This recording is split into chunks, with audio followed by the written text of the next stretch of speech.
Всем привет! Вы знаете, вот человеку надо работать над собой, выучить языки, стать лучшим, быть успешным, не отставать от других. Вот как, например, есть одна история, как один 12-летний маленький ребенок однажды подошел к своим родителям и сказал: «Мам, пап, вот когда мне будет 18 лет, и если вдруг мне повезет и я стану миллионером, то тогда я не поступлю в колледж и буду заниматься своими любимыми делами». Родители так посмотрели друг на друга и тихо посмеялись. Этого маленького будущего миллионера звали Эрик Финман. Друзья, кстати, вот чуть не забыл об этом говорить, вот придется об этом говорить, вот придется об этом напомнить. Есть некоторые люди, они заходят к нам на канал и забывают даже поставить лайк, даже дизлайк забывают поставить, хотя там куда лайк-то. Вот если ты новый зритель, обязательно заходи и подписывайся, поставь лайк этому видео или любому другому видео, которое тебе очень понравились на нашем канале. Для тебя это очень просто, а для нас это очень важно. А мы продолжаем.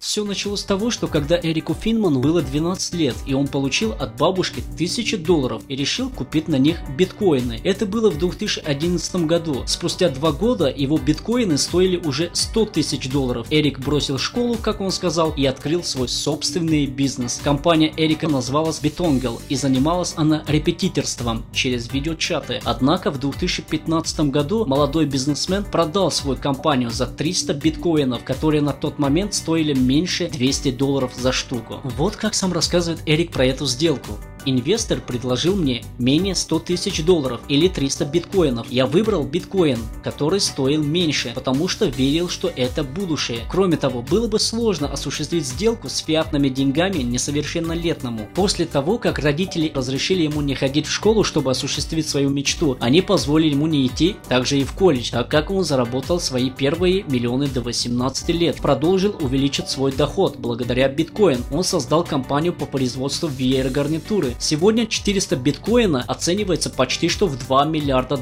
Однако я продолжаю инвестировать и в другие вещи, поскольку лучше не держать все в одной корзине, сказал Эрик Финман.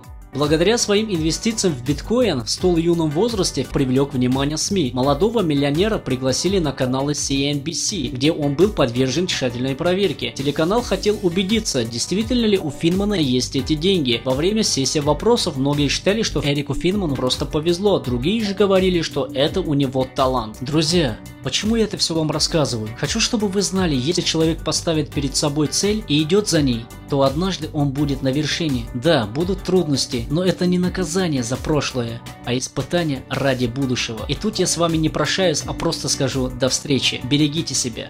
Пока.